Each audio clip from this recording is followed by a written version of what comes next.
What up, my G&Gets? Now, I know it's been a while, but I've been a little busy. On today's episode of Yobozi, I get into my favorite cars, starting with the 90s, 2000s, and 2010s. Now, there are a couple rules to this. I want to keep it under like 110,000 and kind of practical cars that you see every day. But this is my favorite list. It's going to be top 5 from each decade, and again, this is my list, so things change, and decades, they didn't have all the cars that they have today. And throughout the years, the car manufacturers weren't, producing what they are today, but just wanted to get into it. On these lists, you're going to see JDMs, some of my favorite JDMs, German cars, and muscle cars. Now, the rules are 110,000 and lower, and they got to be a coupe or some sort of sports car. And since it's a new year, it's always good to look back. So, here we go.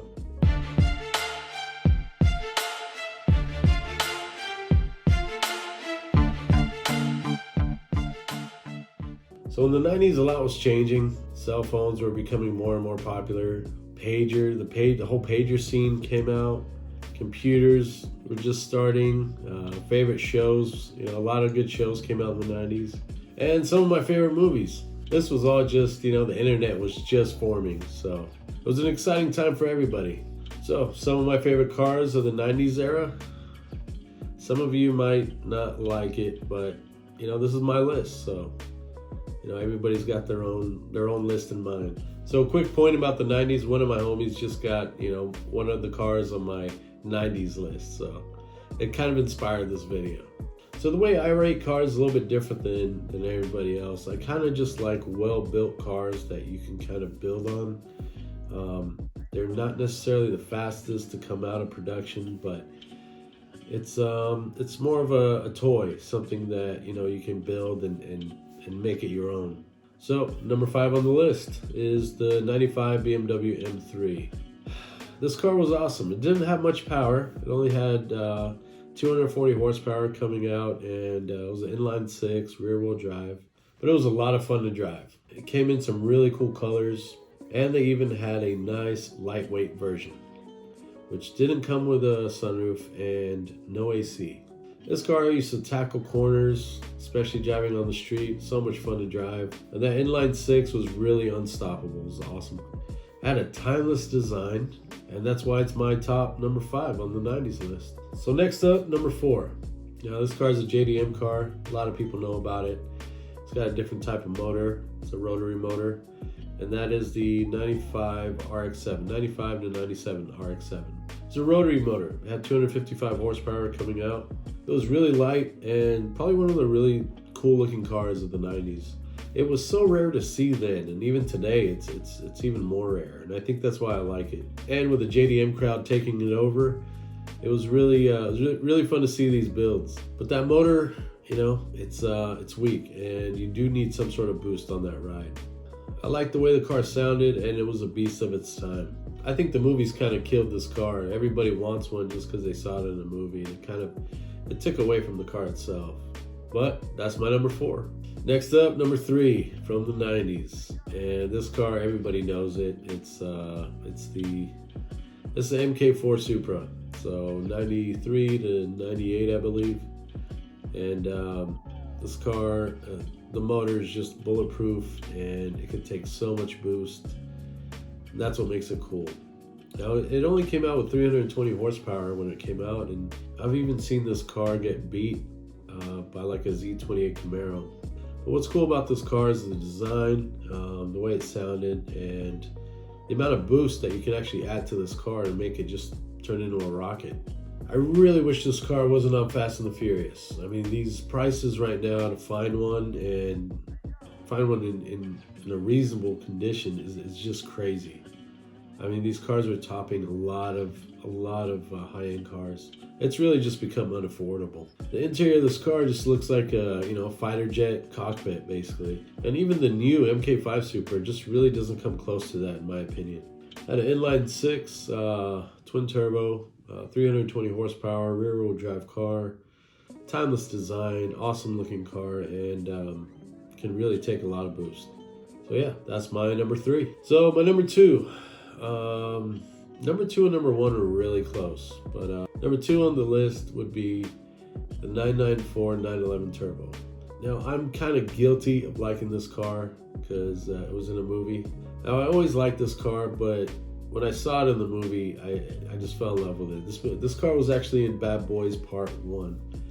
And Martin Lawrence and Will Smith in that movie. It's one of my all-time favorite movies. But that car, it just looks awesome. It's just an awesome car. So yeah, Porsche is on my number 2 list. Now, I've never driven this car, but I remember seeing it through a window at a dealer, and I was that meme of that kid looking through the window and seeing that car.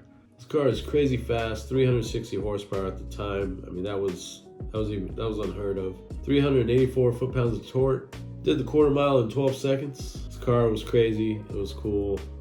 Awesome car, and that's my number 2. So, number 1 on the 90s list, for my list, is the C5 Corvette. I also saw this car inside the dealer. It was in the showroom. There was a white one, and I was just drooling over this car. And this car is perfect in my opinion. It's still perfect. You know, at the time I thought this car is all that I need. It came with 345 horsepower, 350 foot-pounds of torque, had the LS1 motor, 5.7 liter, rear-wheel drive car, longest hood in the world, and this car was just perfect.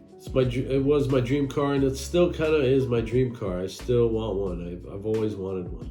And one of my homies just got one, so, you know, it's good for him, man. This car was just built a little different than all the other Corvettes, and it's got a timeless design. Everything about it just kind of flowed with the car. Every piece kind of fit together very well. And that's my number 1. So the 2000s. I mean, looking back, there was MySpace, you had Razr flip phones, BlackBerry phones were just coming out, and my number 5. So number 5 on the list is the 09 BMW M3. This car has a V8, and that's why I like it. It's pretty rare to find a BMW today that has a V8 that's not over $100,000. This car came out with 414 horsepower. It was a 4.0 V8, and in my opinion, it's one of the best sounding German cars. It was a great thing BMW did on this car. And I really don't think they could sound better than this car. There's nothing better than a naturally aspirated V8. It did the quarter mile in 12 seconds. This thing's a beast with a sleeper look, but you can add so much to this motor and it'll fly. You can really make this car do anything. You can turn it into a drag car, a track car, or you can just drive around and piss people off. Next up is my number 4, and that is the 04 Cobra SVT, the Mustang. This car came out with 390 horsepower and 390 foot-pounds of torque. This motor was a monster in a kind of a small car. And with the blower on this car, you can really just do some damage by just tweaking a few things and adding all kinds of horsepower to it. I think it was a good start for the muscle car industry, and they're kind of pushing the muscle car scene back again. It came in a drop top, and the thing that made this car shine were the mods. Throw on some CCWs, and this thing really came alive. This car has a crazy sound with a lot of attitude. That's number 4 on the list. So next up, number 3, the 2001 C5 Z06. Now I know what you're saying, you know, you put this car in the 90s, why is it now in the 2000s? Well, they didn't have the Z06 in the 2000s, and what that did was make the C5 that I liked just so much better. So it's still just number 3 on the list. There are better cars for the 2000s, but I do love this car that much. This car came with 405 horsepower and 400 foot-pounds of torque. It also has this awesome notch back that I like on the Corvette. Really just turned it into a hot rod. And believe it or not, this is kind of one of the slowest cars on the list. But I do love this car a lot, and I hope to get me one day. Man, these car prices are just getting out of control. So that was my number 3. Next up, number 2, the 08 Dodge Viper ACR. This car is crazy. It was 0 to 60 in 3.4 seconds, quarter mile in 11 seconds. It had 600 horsepower and 560 foot-pounds of torque. This car is such a mean car. This car will be a unicorn one day. I mean, how many Vipers do you really see on a regular basis? It's sad to see the Viper go altogether. I know they had the next gen, which was really cool. Didn't quite make it on the list just because of price wise, but the 08 ACR just fits right in, and I hate to see Dodge get rid of it, but Dodge has been making some pretty cool cars. I think the Dodge Viper is one of the best sounding V10s out there, if not the best. It's 100% raw, and I love it. Next up, number 1 on the list. This car really just inched in starting in 2009. The C6 ZR1 Corvette. Unlike the number 2, which is the Viper, this car is just as raw, but has a little bit of class to it. It's really unassuming, but when you really get on it, it just unleashes this crazy beast that just comes alive. And even the engineers couldn't top off the power on that car. Everything about it was perfect. With 638 horsepower and 604 foot-pounds of torque, this car was able to beat a lot of cars out there at the time. Did 0 to 60 in 3.3 seconds, and quarter mile did it in 11 seconds. This car is selling for like $1 bajillion if it's clean. I was looking at them the other day. They're going for $100,000, and this car is turning out to be an investment. They're really hard to find, and if you do have one, you hold on to it. It's definitely going to be one of those unicorns. So that was my list for the 2000s. Now it gets interesting. But the 2010s, last decade, it was a good decade. YouTube became popular, the iPhone craze, social media took off like crazy, and there's a lot of cars to choose from. The MK5 Super came out. There's sedans that are doing crazy numbers like the M5, CTS-V, just knocking out these numbers like crazy. Even SUVs were making a comeback with the Jeep SRT and the Durango. BMW started making some muscle cars or small muscle cars like the M2. Lexus started bringing out V8s. A lot of cool cars were coming out at the time. But here's my top 5.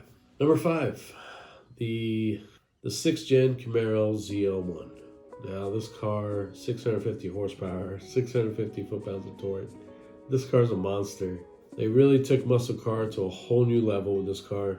And if you want a track car, you get the 1LE package, throw it on there. It was a heavy car. 0 to 60 is 4.4 seconds. And I believe it did the quarter mile in 13 seconds. But those official numbers have been beat by the track and a lot of owners out there.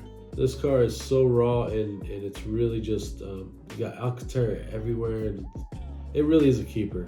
It's an amazing car with a lot of attitude. Number 4 on the 2010s list is the GTR, Nissan GTR. This car is crazy.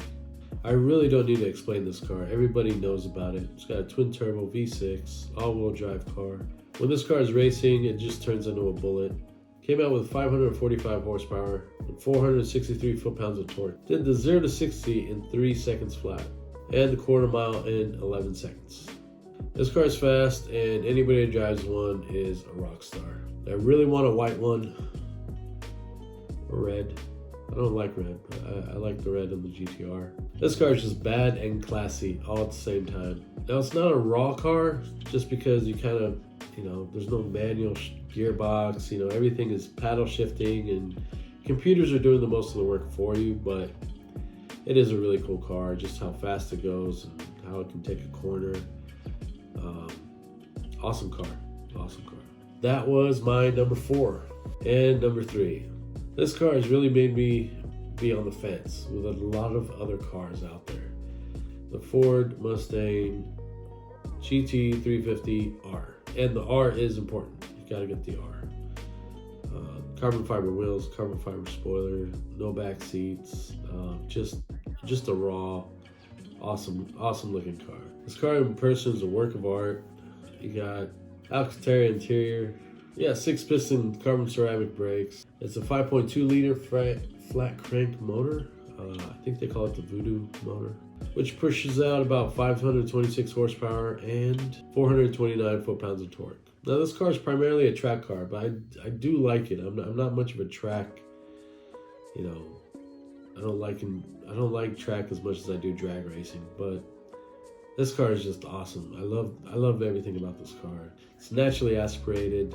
0 to 60 in 3.9 seconds. Does a quarter mile in 11 seconds. But the numbers really aren't the reason why I like it. I just like the way it sounds. It's got that flat crank motor and revs up to like 90 billion RPM. Awesome car. I like how rare it is. This car has the best parts. The motor, the transmission, the suspension even, the brakes, everything just works perfectly together. And that's why I like it. I think this car looks as fun as it is. And yeah, that's my number 3 on the 2010s. Number 2, another Mustang. But this one's different. The 2014 GT500. I love this car. Just the bulk of it. It's very muscular.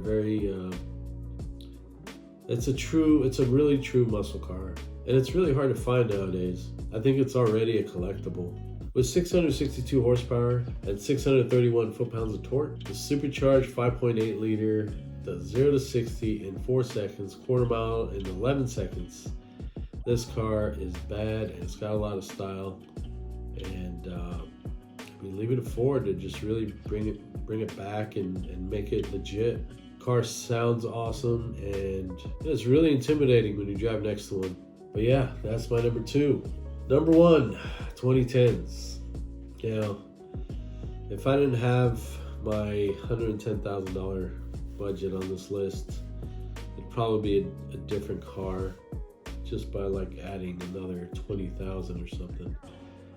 But the Z06 is great. The C7 Z06, another Corvette. So the C7 Z06, 6.2 liter supercharged motor, 650 foot-pounds of torque, 650 horsepower, does 0 to 60 in 3 seconds, which is as fast as a GTR. Quarter mile in 11 seconds. The sound, the look, all the premium parts. You get the loaded package. You get the brakes, suspension. You get it all. This is a perfect street car if you want to cruise around in, or just go street racing on the weekend. But I just love this car. I just love this car for how different it is. It's not really a muscle car, but it's not really a sports car, just because it's raw. It kind of fits into everything equally. So you have you have your supercars or whatever, or your whatever you want to call them, your crazy fast 2-seater cars. You have your muscle cars, and you have your sports cars. This car really just fits in the middle of every one of those. And awesome car. I want a black with blue interior, if anybody's wondering. This car has everything, and it's a beast. It has style, it's classy, it's fun, and it's got a lot of attitude. So those are my top 15 cars in the past 30 years. So, I don't know, feel free to comment below. What's your favorite car of all the years past? There's a lot to choose from out there. And for those muscle car guys out there, there's a lot of JDM cars out there that I think you would like. And those, all you JDM guys out there, there's a lot of muscle cars out there that I think you would like. There's a lot to choose from. It doesn't hurt to look around and read up on different types of cars and things like that. And while making this list, I learned something. I learned that not all cars shine the same. Some cars are better than others in certain things. And you love them for it. And it's weird. It's weird to talk about cars like you talk about people. But yeah, that's it. Anyways, hope you guys enjoyed the video. Feel free to comment, subscribe, share the video. I'd like to hear your opinions. Throw a comment below, Let me know what you agree with, what you disagree with.